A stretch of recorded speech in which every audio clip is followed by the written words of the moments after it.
Okay, so I'm making a video for people that say they want to read the Bible but they don't understand it. I'm going to try to explain some things. I'm going to start with the table of contents. This one has really long titles for all the books, but this is the best one I could find because apparently nowadays they've gone to this like alphabetical thing instead of what's actually, like, instead of the actual order that it is, and that I can see why people are confused because that seems really messy to me. And this is just your basic English Bible, so apparently a lot of them are going to that.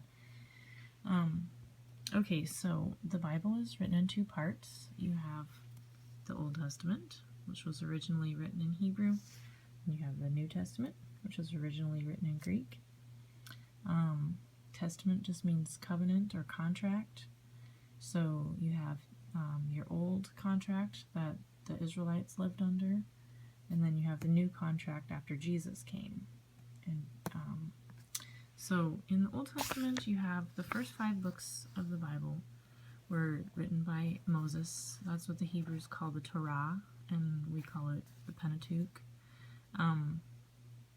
First 5 books. So Genesis, of course, is origin of everything, and then it goes into the origin of Israel, and then the rest of it is Israel and the law that God gave them, because they were like, when they came out of Egypt to Mount Sinai, they boasted to God that they can do whatever He put on them, so He gave them the law.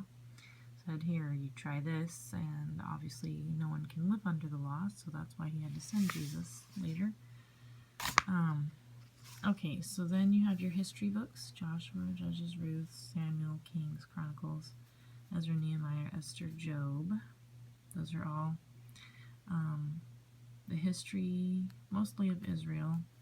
Esther was about when they were in captivity in Persia, and Job was probably about the time of Abraham.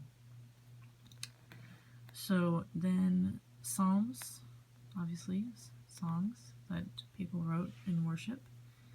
And Proverbs, you have your wisdom books: Proverbs, Ecclesiastes, Song of Solomon. Then you have your major prophets: Isaiah, Jeremiah, Lamentations, Ezekiel, Daniel. And then you have your minor prophets, and that's just because these are short books, I think, is why they named them that. And these are mostly longer books. Lamentations is a short one. Daniel is kind of short too. But anyways, maybe, I don't know, maybe it's not by the length of the book, maybe it's just they thought those were the major prophets and these are the minor ones. So then you have your New Testament. Matthew, Mark, Luke, and John are explaining the story of Jesus. Then you have Acts, the early church history. And then you have a lot of letters to the churches in different places, which were mostly written by Paul, the apostle, except for the ones that are named something else. James wrote that one, obviously. Peter wrote that one, and John the Beloved wrote those 3. And Jude wrote this one. And then you have your Revelation. So that's an apocalyptic book.